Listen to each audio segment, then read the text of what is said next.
What is it you're waiting for? Do you even know anymore?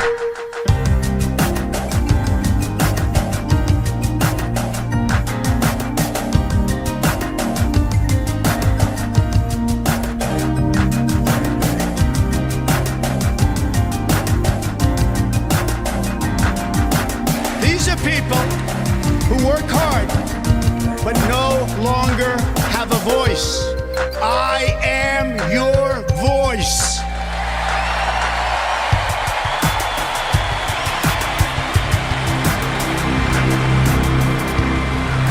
Disconnected. Hello, everybody, and welcome back to our first ever live stream of 2025. We haven't gone live yet this year, but we're here. We're ready to go. Make sure you guys hit that like button so we can get to 100 likes so we can begin the stream. That's the benchmark we usually use. So without further ado, let's make sure we can turn the face cam on. So like the stream down below. We have a lot to talk about tonight. We're going to be talking about a little bit of the confirmation hearing stuff that's going on right now. Seems like everybody's going to get confirmed, which is very good news.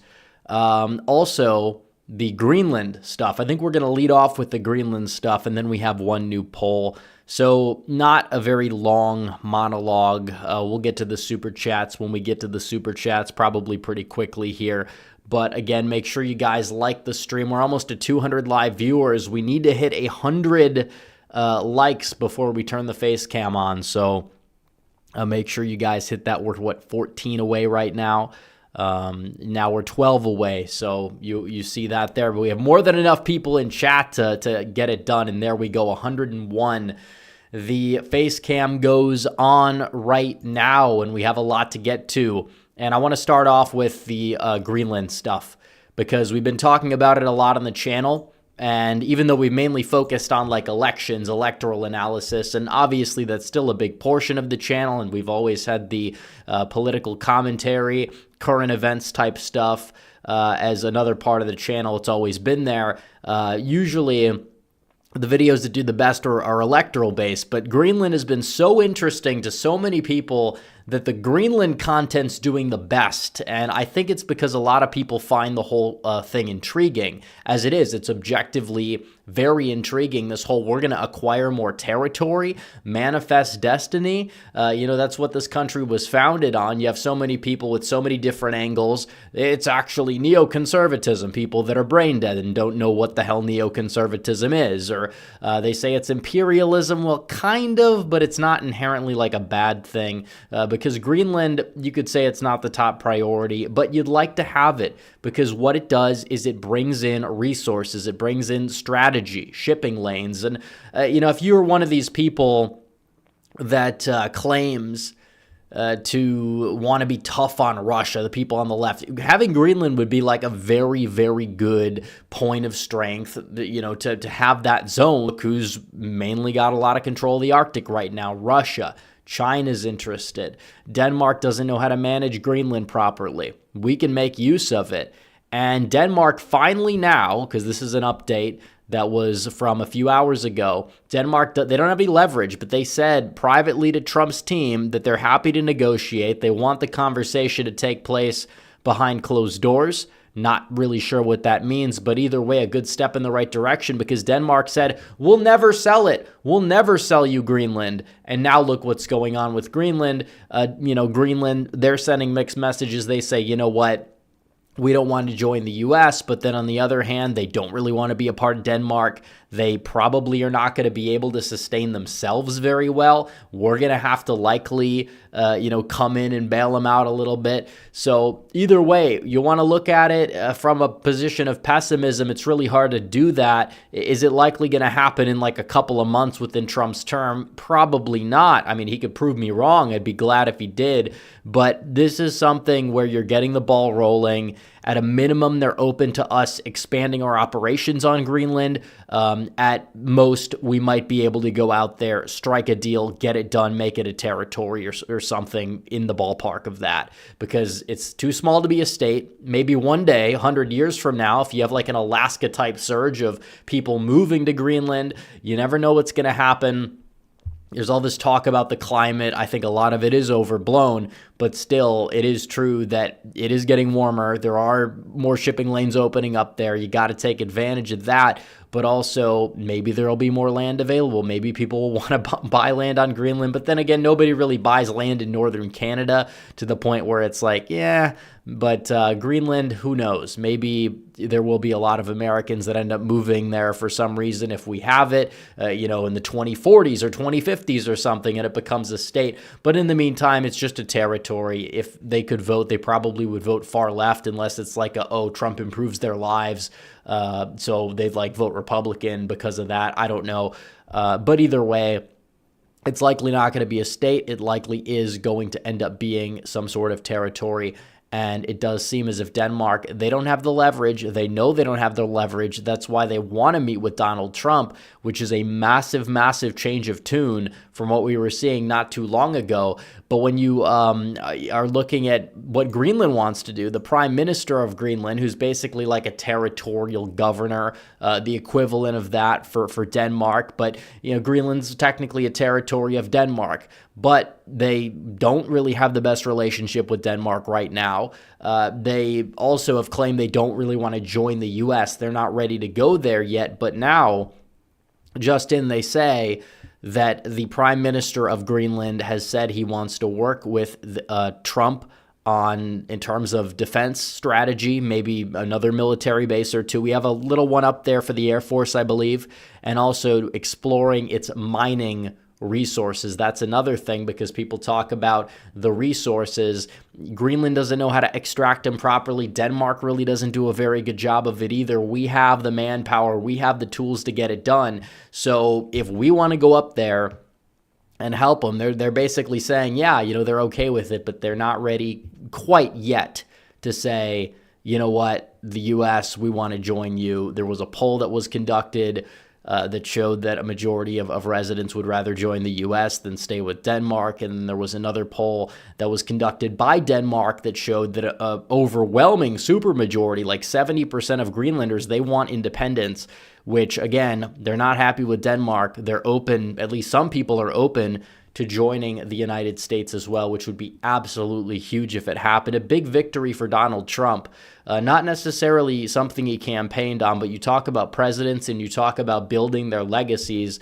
Territory acquired, that's a big reason why anybody knows who the hell James K. Polk was. A very underrated president just because how he was able to expand the map, manifest destiny. We know that. But, even when it comes down to something like the purchase of Alaska, that's probably one of the only things that people can remember about the Johnson administration, even though it was really Seward who went out there and was spearheading the purchase, because Johnson was he was dumb as a brick, basically. One of the weakest, dumbest presidents we've ever had. But still, besides the point. When we're looking at Greenland, we're seeing Donald Trump picking a piece of land that we could feasibly, realistically acquire without a ridiculous amount of effort. And he understands that it would benefit us to have. He wants to go out there, get it done. He was talking about it before COVID hit, back in his first term. So it never really came up. It never really got done. But it seems like now would be a good time, sometime during Trump's presidency, probably in the first 2 years, to get Greenland. It just makes sense. It would make sense. It's a small investment compared to what we're going to be able to get out of it. That's basically what it comes down to. More oil, more natural resources, more, for military strategy. Almost everybody gets something out of it. It really seems like, regardless of wherever you are on the political aisle, like 90-some% of people objectively, on principle, get something out of this that is a huge positive. So why not get it done? Why not do it? I think it's a genius idea, and I don't care who's doing it. Trump's doing it, great. It's one of those things that you probably only get raised with Donald Trump. But, if any president did this, and it's been talked about in the past, decades upon decades in the past, it's been talked about it. Yeah, it'd be a great thing if anybody would be able to go out there and get this piece of land for the United States of America, the largest island on Earth, because technically Australia counts as a continent, they say, not technically an island. So Greenland's actually the largest island. Be great strategic positioning for sure.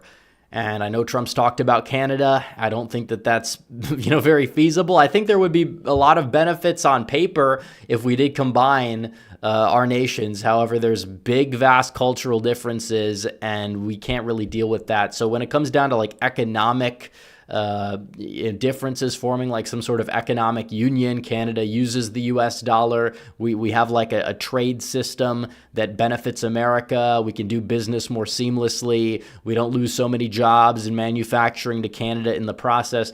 If we could get that done, that would be huge. It's not going to be a state, definitely not. And it probably wouldn't even be a territory, in all honesty.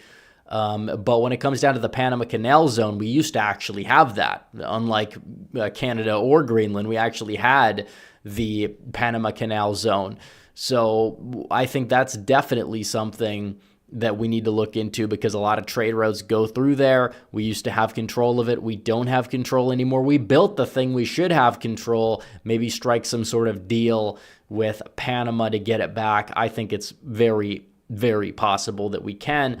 And that's definitely what Donald Trump is looking to do in terms of his international, besides obviously wants to end the wars, get the hostages home in the Middle East. He wants to stop the conflict between Ukraine and Russia. That's all true. But there is something when it comes down to the Monroe Doctrine, which, Donald Trump has kind of shown signs that he would like to reorient our foreign policy to the Western Hemisphere where it belongs, not meddling in the Middle East, not meddling in Eastern Europe, not meddling wherever else. You can have strong leadership, you can be a realist, you can go out there on the world stage, talk to those people. But I think that if there's going to be any sort of action where we worry about territory, expand territory, you name it, it probably would be done in the Western Hemisphere. And a lot of people have critiqued the Marco Rubio selection, but I think that there is some sort of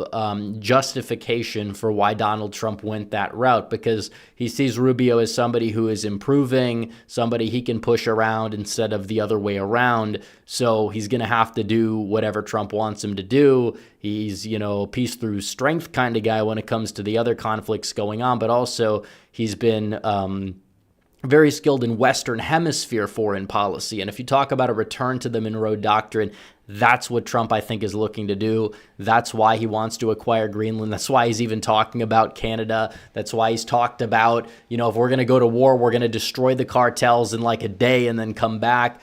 Things like that definitely, are they all going to be priority one, priority two? No, I think mass deportations has to come first.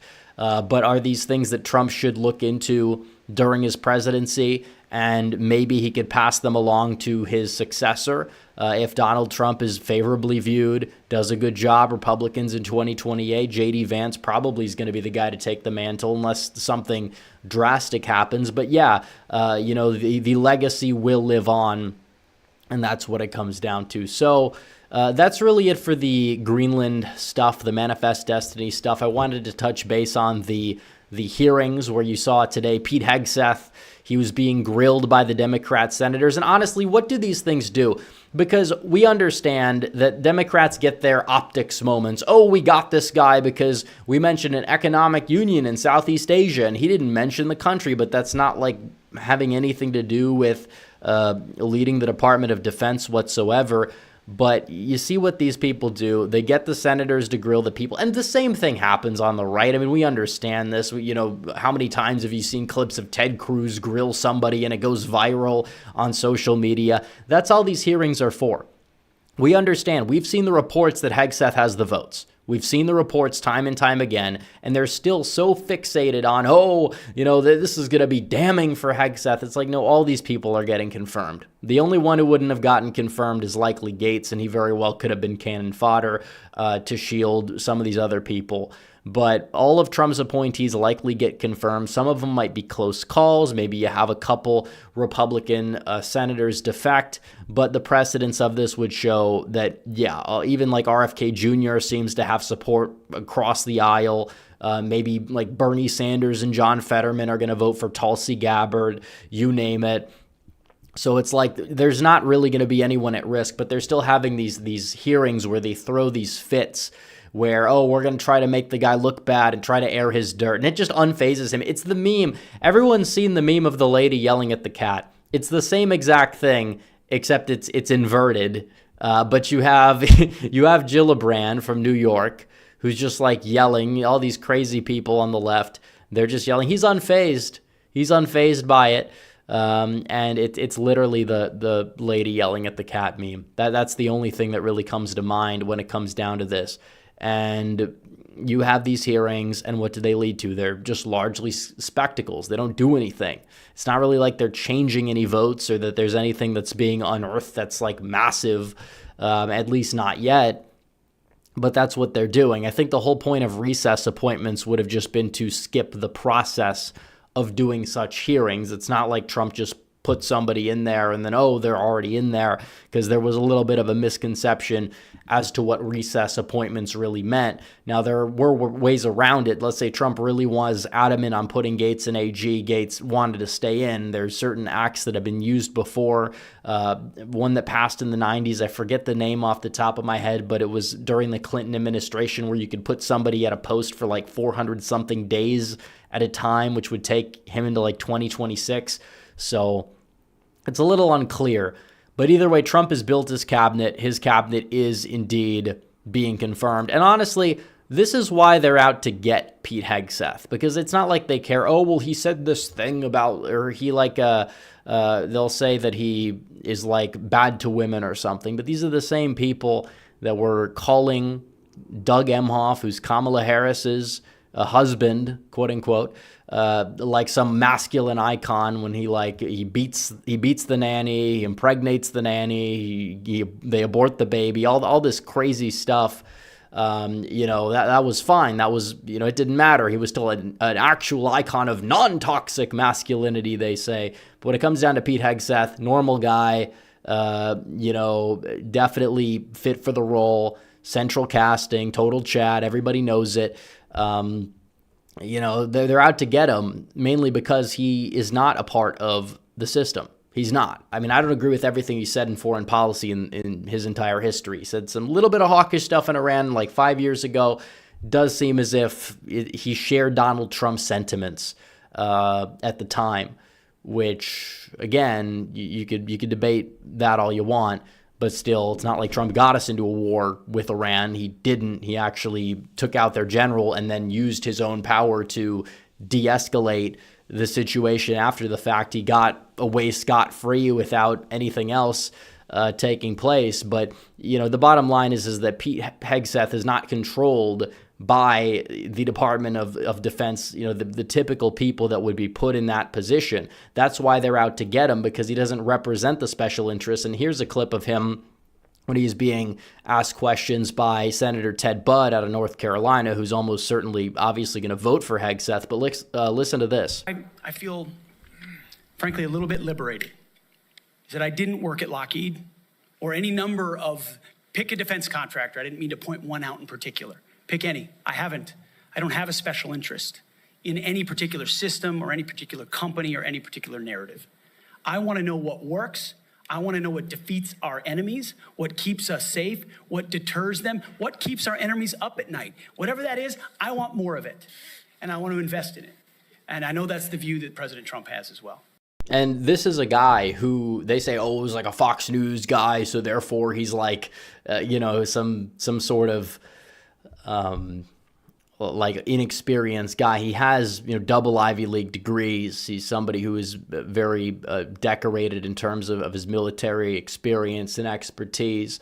But on top of it, it's like he makes a lot of money at Fox News, and he's willing to leave that on a dime to just go and serve in Donald Trump's cabinet, lead the Pentagon. That should tell you something about him. That should tell you something about his character, That's the type of leadership, whether you agree with every single thing the person has said in their past or not, that we should be having in the White House at top of these cabinet heads, instead of these, career people who lie to Donald Trump about troop counts in Syria deliberately, like we saw in his first term in the Pentagon, which prolonged wars in the Middle East. It's a disaster. It's a total disaster, and we can't have that happen. We just can't. So you look at this, it's like ridiculous that it's even all that controversial, but that's what you get. But either way, Donald Trump, even if you don't like all these cabinet picks or whatever, if you happen to be somebody that's a senator voting on it, it's like you got to understand where the center of gravity is. You can't get away with just being anti-Trump anymore the way you used to. It doesn't work. 52% of people, according to Emerson, which was one of the more accurate pollsters this cycle, not everybody can say that. They weren't as accurate as our poll, but they were still relatively accurate. And 52% have a favorable view of Trump, according to this poll. 42% unfavorable. So he was somebody that first got elected. The split was like 37-61 in 2016, favorable to unfavorable. Now only 42% of the country hate his guts. That used to be much higher. And even some of the unfavorable, some of them probably don't despise him all that much. It's, maybe party line Democrats, the somewhat disapprove people, the people that vote based off habit. There's a lot of voters like that. But you look at the favorable rating, it's above water. Not only is it above water, or 10 points above water, it's also above 50%. So he's actually getting some sort of honeymoon period. Now, these things can change. Typically, presidents get a honeymoon period, then they fall, then they kind of rise again. Biden got one, he fell, he never recovered. I mean, he plateaued at like 40%. Maybe on a good day it was 41 or 42. He stayed there. It was abysmal, and now I think he's at his lowest point ever. And guy says, oh, I would have won. Yeah, ridiculous. No, you wouldn't have. But you look at Trump, and it's like, yeah, he's not only did he win, not only was he the most popular he's ever been the moment he won, right now he has a favorable rating above 50% and a double-digit positive spread. That's not even approval. That's personal favorability rating. His personal favorability rating, not like, oh, they don't like him personally, but they like the job. There are some people like that, but it is personal favorables. He's above water by 10. It also shows you how certain corners of the internet aren't the real world either.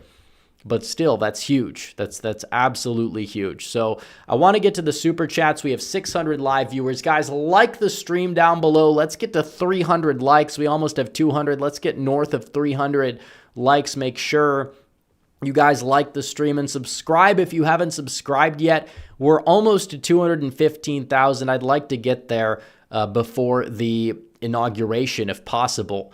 Also, we have a goal for the next hour, which is pretty much the stream. If we can get 12 more yellow or above super chats, I will stream again on Thursday. Otherwise, there will be no stream on Thursday. But that's fine. We're going to be resuming our stream schedule after the inauguration, or the week, the week after the inauguration, definitely for sure on Tuesday and beyond there, because it's going to be huge. I will be there in DC very shortly, and it's definitely going to be one for the ages for sure. So we're going to get to super chats right now. We've already got some super chats waiting in the queue, waiting to be read. Johnny Heartdog will start us off as usual for 10, saying, here's an idea for 3 fun videos. 1, do a 2028 prediction with Greenland as a state. 2, with Canada as a state. 3, with both Canada and Greenland as states. I'm not going to do a prediction with Greenland as a state because it's just too small. It's too small to become a state. I will look into doing the Canada thing because that's more interesting. And I don't know, I think there is a map for that on YapMS, actually, which is the site I use to color in the maps on all the time. But, do they have, the electoral votes? I'd have to look into that. It could be interesting. I'll look into it for sure, the Canada thing. But the Greenland, I mean, it's not going to be a state. I don't think it's really worth doing a video on, even if it was a state somehow. That's basically going to be 3 electoral votes, so you could do the math on that one. Also, for 20, Johnny says, I'm not cruel, but California voters were warned repeatedly by many people exactly what would happen if they voted the way they did. But in their hatred towards Trump, love for abortions and DEI, they voted that way anyways. Hope you don't think I'm cruel, but those voters would rather see America fail than Trump succeed. I feel bad for the ones who don't have the means to leave the blue cities. Well, people are going through a tough time there. And it is the fault of the leadership. Does that mean that the people are dumb because they voted in a dumb way? I mean, I don't like getting into all of that. I think that, it is true. We have been warning. The one thing that will really determine that is if they decide to wake up, or what percentage of them decide to wake up, because you have a city that has just gone insane in terms of their environmentalism, so much so to the point where in turn it's destroyed the environment. It's not climate change that's causing these fires. It's largely arson. It starts off as a little fire, accidents, things like that, and they spread. And in other states, they do things like controlled burns or prescribed burns to make sure that these fires don't happen. But out of the name of environmentalism, California doesn't do that anymore. And look what's happening. You have all these fires. And also, where's the common sense? It's true, it's dry, there's a drought. Why not look into desaltification? Because if you have a body of water that is giant right next to you, there's really no reason why you should be in some sort of drought and it causes a massive problem. Now, obviously, I know that the technology may not be there yet or whatever, but that's something that does need to be looked into, and it's largely just brushed off or laughed off. But I mean, something needs to be done on that front. You live next to the ocean. You shouldn't be having a dry problem. Yeah, I know salt water has, it's not exactly what you would get out of like Lake Michigan, for example, but still there's got to be a process. There's got to be a way to remove the salt from the water. I mean, even if it takes 10 years to perfect that technology, there should be somebody looking into that for sure. But let's see. Let's go back to the super chats. Johnny said Fetterman v. Vance 28, perhaps Don Jr. Yeah, Don Jr. I don't think is going to run, especially against Vance. Don Jr. teed up Vance for Trump because he's friends with him, and he wanted Trump to pick a successor, somebody that could carry on the legacy. I don't think that Don Jr. wants to run. If he ever does run, he might run in like 2036 or beyond. I'm not sure. Maybe if Vance falls short, maybe Don Jr. would run in like 2032 if he even wants to run. But still, I mean, I don't know. I don't think Fetterman will get the nomination, not just because of his rightward turn rhetorically, but just because of the fact that he's somebody who still can't form a coherent sentence. I mean, he's a lot better than he was a few years ago, but recovering from these things take time, and some people never fully recover from strokes in that regard. So I'm not entirely sure that Fetterman is somebody that is going to be running for president. And if he did, I don't know how far he would get. I really don't. There's so many people on the left who would never vote for Fetterman in a primary because they view him as like too conservative, even though it's not. I mean, a lot of it is just rhetoric. Johnny Heart Dog for 2 says Zuckerberg isn't red-pilled and neither is Fetterman. Yeah, I mean, I think that I don't know what to make of the whole Zuckerberg thing. I don't trust Zuckerberg. As for Fetterman, I don't really trust him, but I'll take the wins where I can get them. If Mark Zuckerberg wants to go out there and say, we're going to stop censoring people, it's like, you're late to the party, but if you're doing something good, I'm not going to spit in your face. When it comes down to Fetterman, if Fetterman's going to be voting to confirm Trump's appointees and work on like bipartisan trade legislation or whatever, like a bipartisan policy that's not the typical bipartisan that screws over the American people, yeah, I think that's a good thing. I think that'd be a good thing for Fetterman to do. I'm glad he met with Trump. I'm glad he's saying positive rhetoric, but I think that it's important to monitor the action as well. I'm not saying buy in full, but I like what I see out of Zuckerberg action-wise, and so far Fetterman, I mean, they're not on our side. I wouldn't say that they are red-pilled, but are they better than maybe we thought they would be 2 years ago? Yeah, I mean, they are. I mean, both of those things can easily be true at the same time. Noah Bowdy for 10 says, why were the swings in Pennsylvania, Wisconsin, and Michigan so small compared to everywhere else? Even whites in New England, South, and the rest of the Midwest move right because of money.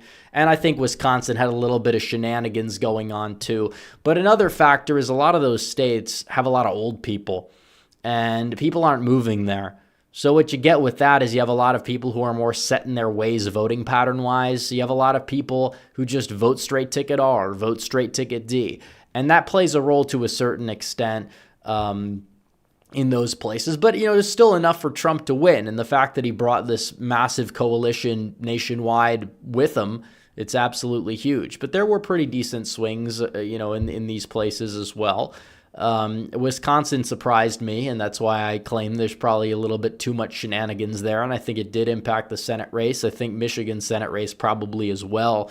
Not really a big Mike Rogers fan, but Slockett is far, far, far, far worse and very, very corrupt as well. And they tried in Pennsylvania with the Senate race. I mean, did anybody see that? They said, we're going to count the ballots, even if the court said we can't because this is, how we get change in the country. It didn't matter.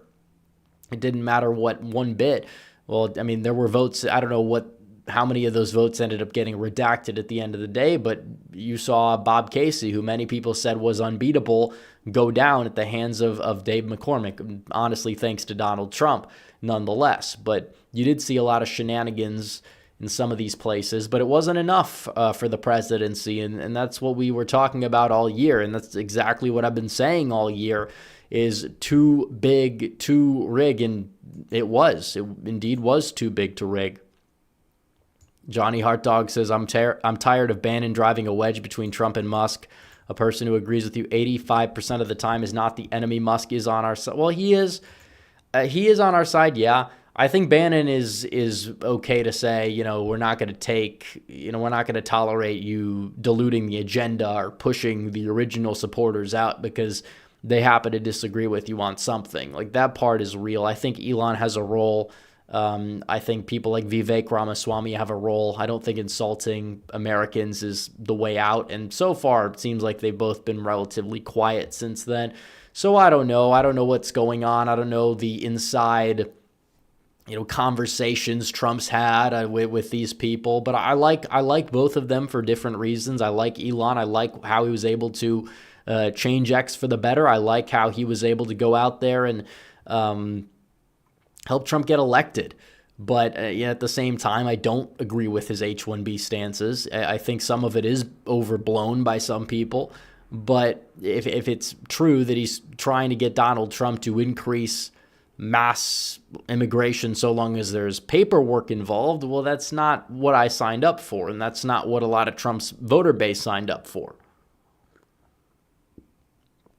But if he's going to go in there, make the government more efficient, help balance the budget, etc. Yeah, that's what a lot of Trump's voters voted for him in terms of, Elon is like one of these people that's like a key associate. James all day says, can you see Nicole Shanahan run for California governor? I could. It's hard to tell how you can win that state because it is true. It's moved to the right. You'd have a lot of energy behind that campaign. I don't know if they're ready to, if they're going to elect a Republican, it's probably going to have to be like a rhino of sorts. Maybe not like a Phil Scott tier, Charlie Baker tier, Larry Hogan type of rhino, but it's going to have to be somebody that is not going to agree with you all the time. It's probably going to have to be a non or a less MAGA type of figure because that's just how California is, even though it is true Donald Trump did outrun the generic Republicans in the state or whatever. This is a different type of election for sure. So maybe, she could make it closer. Maybe she'll run as an independent. That would be very intriguing. Maybe she could peel off some more support that way without it. Like, if she's going to come out as be like a Republican on a Republican ticket, she probably would do weaker, because it is true. The Republican brand in California still has problems, and you have a different base of propensity that's going to show up for a midterm election than you will for a presidential election. So there's a lot of things to consider. I don't know who's going to run. Maybe if Garvey goes for that, maybe he'd have a better shot, because he really made the Senate race close, and he's somebody that has more crossover appeal. He's like a local legend of sorts. If he ran, again, I don't know if he would, but I think he'd be a good, like, that type of candidate would be the best bet for, like, California. Tucson PaleoCon for 20 says the indigenous Inuit of Greenland would be better served joining the U.S., where they and Alaska can represent Inuit interests instead of remaining under the yoke of the Danish colonizers. Thank you for the 20. Jonathan Williams for 5 says, I hope Greenland doesn't become a state. It would be permanent blue/left wing. Also, bye-bye TikTok. I lost all respect for the app after Luigi. Well, it seems like, are they really taking it off the App Store? It seems like they are trying to ban it because of the fact that they're not complying or something. I don't know what's going on with that. Trump said he would, like, save TikTok. He didn't want it banned. And during election season, it definitely helped Donald Trump out quite a bit. Now, we'll see what's going to happen. Who knows what's going to take place with that? I'm sure it could get sorted out. But the app, my grievances with the app have nothing to do with the fact, well, I mean, I'm not going to say I'm in support of it, but like, oh, it's like shady, it's like the Chinese spyware or whatever. It's like, what exactly are they doing? Why do they need to be like spying on Americans? Like, what of mine do they have that's like compromising or whatever? It's mainly the fact that you have these apps, and, maybe I'm hypocritical because I use YouTube Shorts from time to time and I use Instagram Reels to post stuff, but it's what they do to people's attention spans. And you have people that are like, in this, mainly the younger generations, the mindless zombies that are just scrolling endlessly, just decimating their attention spans. It's not good. It's not good. Moderation is fine, but a lot of people do it, and it's not really in moderation. They need to stop doing it. So it's not like that's going to stop if you get rid of TikTok, but it's definitely something that could be a net positive by it staying. I don't know. I have mixed feelings on it for sure. The video maker 2341 says, you think Trump could be the next William McKinley? Well, I hope not, because that would mean he would die in office. As for Greenland becoming a state, we don't know. If Greenland became a state, it would be a different Greenland in the future. It probably would not be left wing unless a bunch of liberals moved up there, which, 20, 30, 40 years down the line, it could be the case. But I don't know. Red Whale Politics says, I've seen you argue with the brain dead to sim, selectability bros, etc. Don't let them get to you. They've been wrong about everything for you. Well, they have. They've been, even when they're right, they're wrong. Like, these people have been wrong about Trump the second he announced he was running in 2024. They've been wrong about literally every single possible thing. Oh, he can't win. Oh, this is going to hurt him. This is going to hurt him. They've been wrong so much, and they think they can still go out there and talk, and people are going to listen. No, people aren't listening. There's no reason to. There's no reason for people to give these people any sort of credence when it comes to any serious takes on politics. Rhinemacher says, LA mayor is dumber than former President Johnson. Well, I don't disagree with that. Ice Cream Junkie for 10 says, the election of Trump elections in Europe and Trudeau's resignation show the world is sick of wokeness and failed leftist economic policies. I think the next few years will be very prosperous. It's true. It's not just the economic policy. It's also the social policy, the immigration policy. There's plenty of policies. It's just globalism as a whole. Globalism, radical liberalism. People are not happy with it. And if Trump doesn't deliver, then, why are voters going to show up in 26 or 28? That's why he needs to deliver. And I think he will deliver, for the record. It might be, a little bit of a struggle session from time to time when it comes down to certain things. Like, we got to make sure that mass deportations will happen. Walk Talk 21 says, always remember this is the same media who told us back in 48 that Dewey defeated Truman. I will disagree with that. I don't think it's the same media. They've become increasingly unhinged, have more of an agenda-driven approach.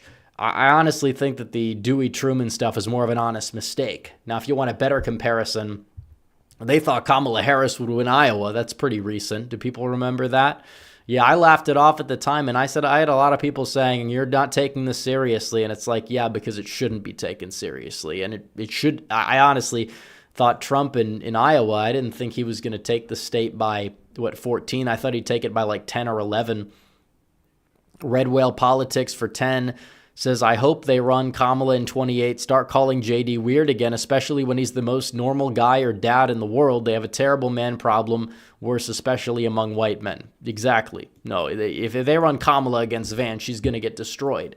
Even worse, because if you run a loser, a one-time loser, it's not like where you have Trump, because Trump was somebody who, first of all, a lot of their own voter base said he didn't even lose legitimately. Second of all, you also have people have nostalgia for his presidency because Biden was so bad. There's no nostalgia for Biden or Kamala at all, even if Trump has a record that is a little bit of a mixed bag 4 years from now. And when it comes down to it all, it's like she already lost. It's not like she won anything in her life. She's been rejected. She's going to be rejected by even more. Vance is somebody that could really prey on her weaknesses too. He could take it a step further, especially now that she's lost. XJ Cherokee Bear says, recall Bass King Choice for 5 says, do you think Trump should take the walk or stay in the beast? I don't trust these people on the 20. Well, he's going to be behind plexiglass, I'm sure, the entire time. If he's going to, like, if you're talking about if he should take the traditional walk for security reasons, like to where he gives his speech or where he gets sworn in, probably, maybe, like, just he might not need to do that this time because A, he's already done it before, and B, it's like a security risk, and you're right about that. American Nerd 76 says, which Democrat was the most annoying and insufferable to listen to during the Hegseth hearing? I bet it's Warren. She's such an annoying... Yeah, Warren, from everything I've seen, Warren is just has been awful. Hirono as well. Duckworth, thinking that she had the one-up with the AESAN or whatever it's called. It's ridiculous. Logan Agee says, what are your general thoughts on RFK? And do you think he'll pass? Yeah, I like RFK Jr. He's right about food. He's right about health. And I think he will get in because I think he has enough crossover support even to clear the threshold. Ice Cream Junkie for 10 says, who do you think the Dem nominee is in 28? Still early, but I think it's Bashir, Shapiro, Newsom, Whitmer, or possibly Kamala again. Bashir's not going to get anywhere, in my opinion. He has low name recognition, and he's bland. Same thing goes for somebody like Roy Cooper. I'm not threatened by either of those people. As for Shapiro, I think he's overrated. Newsom has flamed out. Whitmer, I don't think they're going to want to run a woman again. I think they have too much PTSD from losing back-to-back elections with a female nominee. And unless they're just dumb enough to say, okay, Kamala run again. I don't know who they're going to pick. Like I said, they're better off finding their own out-of-the-box candidate that can take the party in a different direction, because that's, in my opinion, what could save them in like a presidential year, because wokeness is dead. They're not going to, I mean, it's not dead, it's dying, and people on the right need to let it die too. I mean, you have so many people that just won't let the thing die. It is what it is. The Video Maker 2341 says, saw a Trump 24 flag and signs a house a few blocks away from me, and remind you I'm in a very deep blue Hispanic area in AOC's district. Awesome. Well, maybe not so deep blue anymore. We have to check the precinct map on that one. Red Whale Politics for 10 says, this might be a hot take, but do you think the GOP should give time or investment in California after the fire in the state? Do you think Republicans could? Well, I think Republicans are good investing there in general. It's a big state, a lot of congressional districts, and yeah, maybe you can find a way to pick off the governorship one day, but might not be this time around, because California, you got a lot of dumb people. You have a lot of Democrats who, even if they get it one day, they don't get it now, and they're not ready to get it. So Ice Cream Junkie for 10 says, good on Fetterman for representing his constituents. Definitely still a progressive, but he seems to be at least open to working with Trump. Need to give credit where it's due. Well, he says he's not a progressive anymore. Do with that what you will. Trust him or not. He claims he renounces that label. But he's kind of like he's a liberal populist of sorts, it seems. Ryan Amacher says San Diego has its own desalination plant. Well, they need more. Olivia Williams says concerned Dems had a good election outside of Trump. I mean, I think part of it is down ballot Republicans just don't have the same effect. And also Biden is just super hated. So people will just vote for the president, Trump for president. They don't necessarily vote against the incumbent Democrat senators down ballot. I don't think they had a great year, but I do think without Trump, the Republicans would have had a worse or weaker year because Donald Trump had to carry a lot of people to victory kicking and screaming. That's why he has a trifecta right now. That's why they won the Pennsylvania race. Olivia Williams is a sitting senator, hasn't been primaried since 2012. This is true. I believe it was Indiana where that took place. Richard Lugar was primaried out of there. Red Whale Politics for 10 says it's laughable when paid DNC shills or DeSimps are saying people regret their votes for Trump, especially when the registration data for the GOP are looking great in a lot of key states because they're detached from reality. At least you can respect the people on the left because, well, it's hard to respect them if they're just paid to say this stuff, but because at least you know where they stand. You know what you're up against. With the people on the right, they'll claim to be on your side, and it's more subversive. It's these type of people, they just need to leave. They just need to join the left at this point. They're not an effective share of the electorate to make a difference. A lot of them, their only conviction as of late has been, let's oppose everything Trump says or everything Trump does because that'll make us the free thinking conservatives with principles. And it's your only principle has been to oppose everything Trump does. It's is Trump perfect? No, but you're making your entire personality about opposing Donald Trump because you don't want to, I guess, feel like you're a part of some cult, when in reality, have you looked in the mirror at the cult you're a part of, which cults are usually small, first of all. They're usually small splinter groups of other things, and they're illegitimate and they're full of crazy people. That's basically the DeSimp train. I don't think everybody who voted for DeSantis in the Iowa caucus, is necessarily a part of these. You have a lot of apolitical people. They might have had a reason for voting one way or another. I don't think their reasons were great. If I talked to them, I probably could convert 75% of them.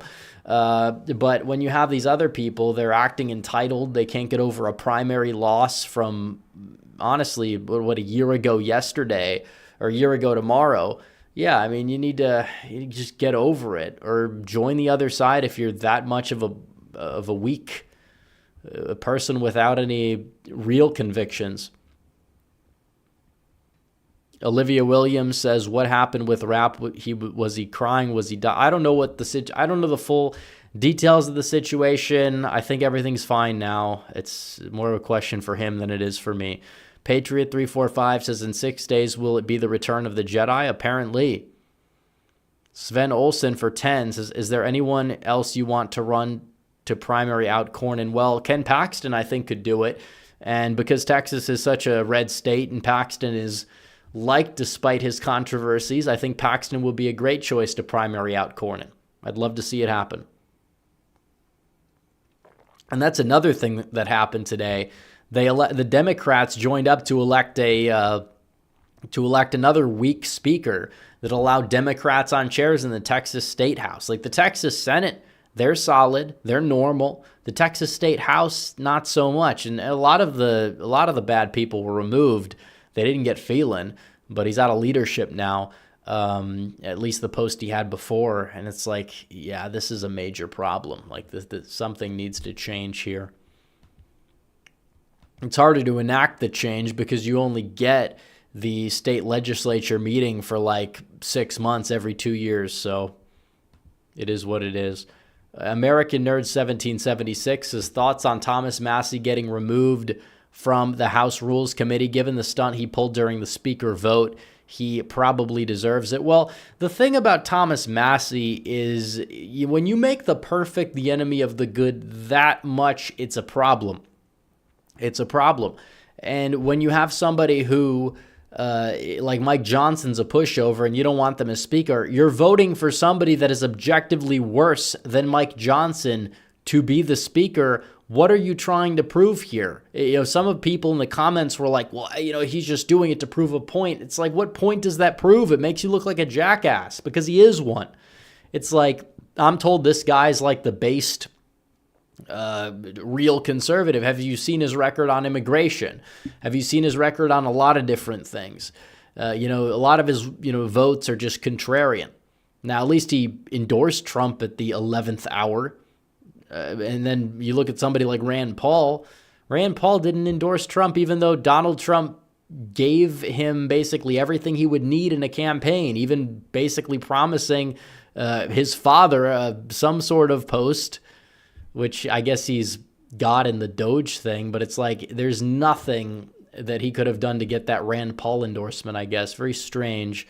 I guess he still can't get over the fact that Donald Trump said back in 2015, I never came for his looks, but there's a lot of subject matter there, which is just a joke, and it's funny. And he endorsed Trump in 2020 when he ran a much less solid campaign overall. But now, no, even though he goes to the Libertarian Convention, brings on RFK Jr., who Rand Paul clearly liked, did a bunch of other stuff. No, it's not enough, apparently. It's not enough. It'll never be enough. Donald Trump's the only person, by the way, that has to deal with this sort of drama. He's not asking for it. He just gets it.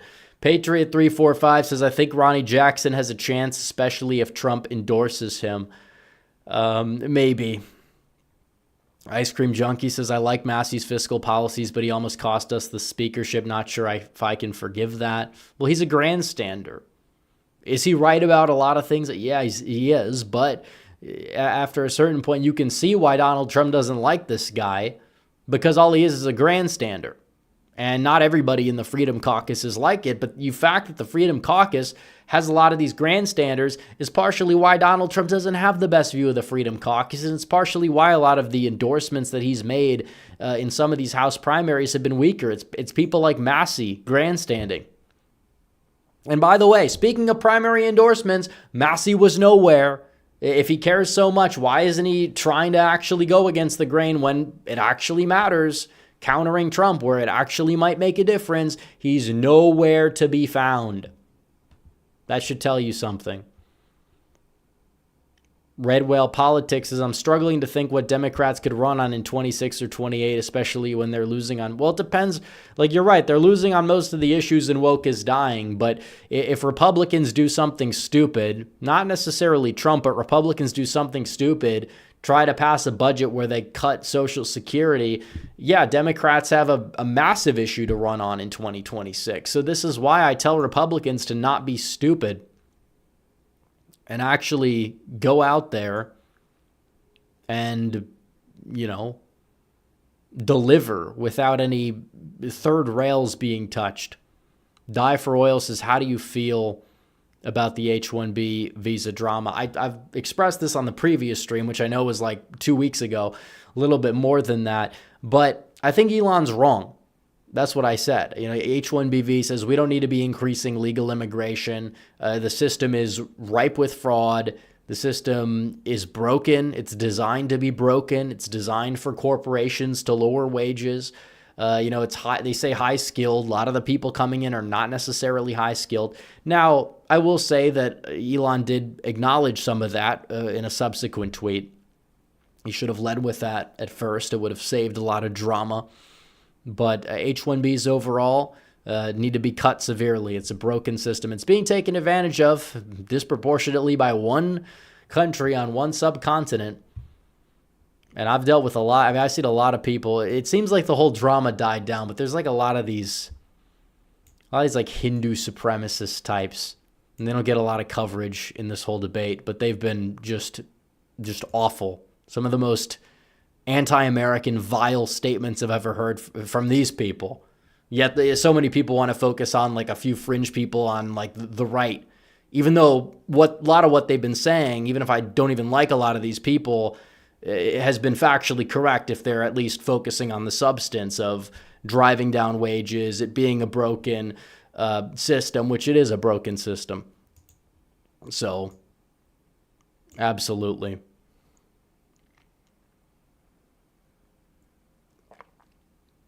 But it's bad faith to amplify certain people or certain, and many anonymous, by the way, is what I'm referring to, accounts, and not do the same for the other side where it's far prevalent and they get credence from these people and they get tens of thousands, hundreds of thousands of likes on what they're saying.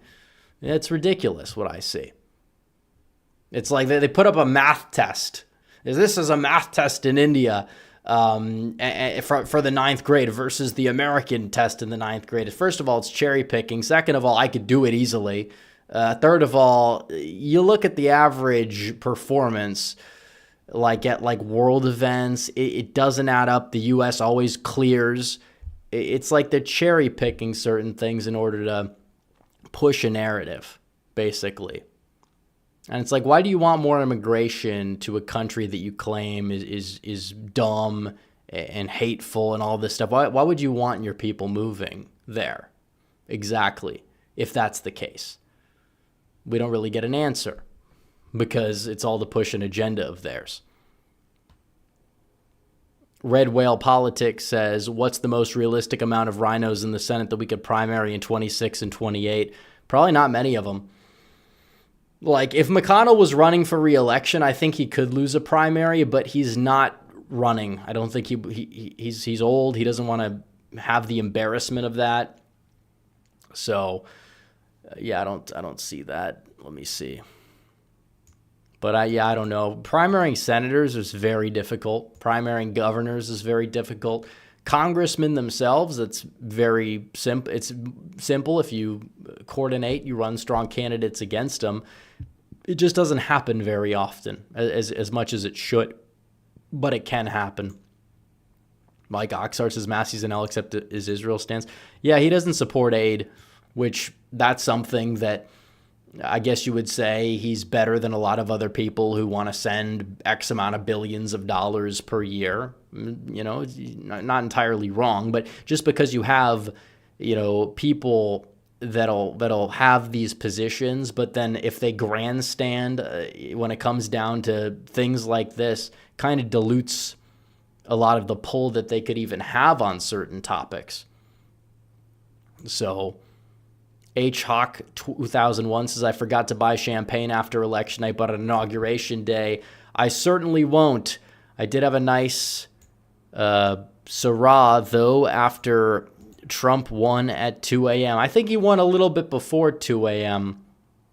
Sven Olsen for 10 says, I've been seeing a lot of people on social media who are saying abortion should be legal, but in return, fathers have the right to abandon their children. Thoughts? Do you think it's a fair trade? Well, I think that would just be two wrongs. I don't think fathers should abandon their children. I don't think abortion should be legal. I understand that, realistically, we're not there yet as a country.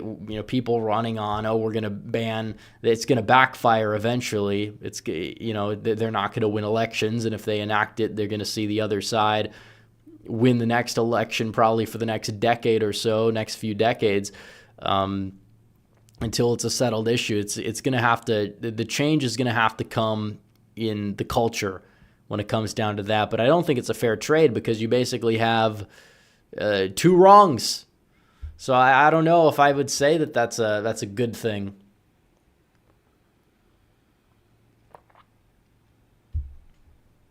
But let's see. That's it for Super Chats. This will be the last call. We'll probably wrap up in like the next 5 minutes, 5 to 10 minutes or so. It's been a good stream, but we will probably be wrapping up. We didn't quite get to our goal, but if 6 people want to send a yellow super chat, we will do a stream on Thursday. If not, that's fine. So I'll look in regular chat as well if we don't have any new super chats. But we will be doing content. I will be posting videos pretty much every day. I did take a little bit of a break, which was needed. I mean, there wasn't a lot of content going on, but there's a lot more. And I know we're going to get a lot more content very shortly because Donald Trump is going back to the White House. So we're going to have quite a bit to discuss for the next 4 years. And it's a very exciting time for the channel. And hopefully by the end of this calendar year, I'd love to get to 250,000. I don't know if we're going to quite get there, but it would be pretty cool if we were able to hit that this year. Didn't quite get to hit it before the election, but by the end of this year, and then maybe by 2026, maybe 300, maybe more. You never know. We like to set expectations as reachable ones, but can obviously clear and move the goalposts. American Nerd 1776 says Marsha Blackburn has been making calls telling people she's likely to make a bid to become the governor of Tennessee in 2026. I don't know if that's true, but again, if it is true, that would open up another election, special election in Tennessee. So, do I think TikTok will be banned? I'm not entirely sure if it will. Trump might find a way to save it. Let's see. The right needs more lawsuits against Democrat gerrymandering. Well, hopefully the RNC has been doing a much better job with lawsuits, and arguably that is something that played a major key role in Donald Trump's victory. So that's something that's good. We need to still work on changing the election processes in Arizona, and even in some of the states like Wisconsin, Michigan. There's a big Supreme Court race that's going to be happening in Wisconsin not too long from now, so that's going to be pretty exciting to watch for sure. Sven Olsen says, even if it is two wrongs, it's foolishness to deny that women absolutely do baby trap men. I believe child support is indentured servitude and therefore slavery. Call me biased, if you will. Well, in a case like that, it's a little different. I don't know how you would prove such a thing in a court of law. But, I mean, I understand where you're coming from is the main point. If you're like, well, if this is legal, like if this type of case happens, then the guy should be able to walk away without any legal or economic ramifications. And in a case like that, maybe there is some exception where you can make a case for it. I just think that it's not a good thing in general. People need to be responsible. You know, don't allow people to put you in that situation. The same thing goes for abortion. You don't get to go around and, you know, if you understand you're having sex with consequences, you're going to have to deal with the consequences in many cases. I don't think you need to be dragging down other innocent life in the process. I think people just need to make smart decisions. Make smart decisions overall. I think everybody can agree that people should make the smartest decisions that they possibly can make. So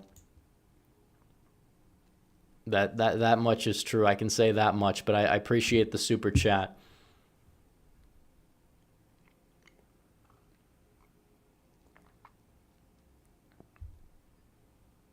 But someone says hating on DeSantis is cringe. Well, first of all, when I say DeSimps, I'm not really hating on DeSantis in 2025 himself. I don't really have, my main beef is not mainly with the guy himself. We kind of aired those grievances in the primary process. It is what it is. You know, we're not going to look at him the same as we did in like 2021. But, you know, he, as a governor, yeah. But in terms of the people that are his supporters, his main support base at the presidential level, people that wanted him over Trump, and some of those, a lot of these people are electorally illiterate. They're some of the most insufferable people on the face of the earth. The grievances with them, not necessarily, like I said, even people who may have voted for him in the real world primary, which were not very many of them, but still, the bottom line is the TDS from some of these people, that's who's getting called out here. Am I talking about, well, it's people like that. Rufus is a character. Rufus is a clown. He's a very insane person, a very intricate person.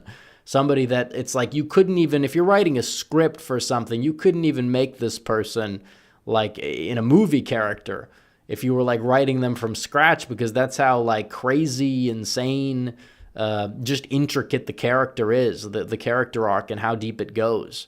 So, you know, I don't even really hate Rufus. I think it's entertainment more so than anything else. Nobody takes the guy seriously, but read well politics, as I've been called an Uncle Tom and self-loathing clown by woke liberals at my college.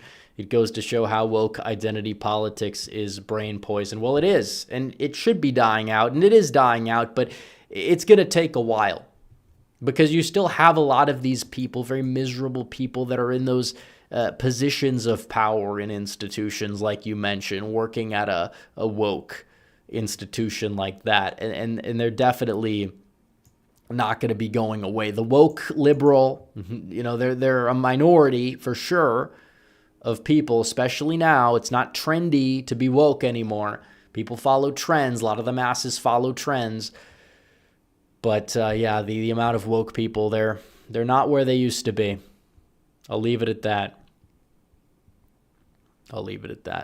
Who is Rufus? Well, you don't know the Twitter lore if you don't know who Rufus is, because he's more of a Twitter character than anything else. It's the only place he's active. So let's see.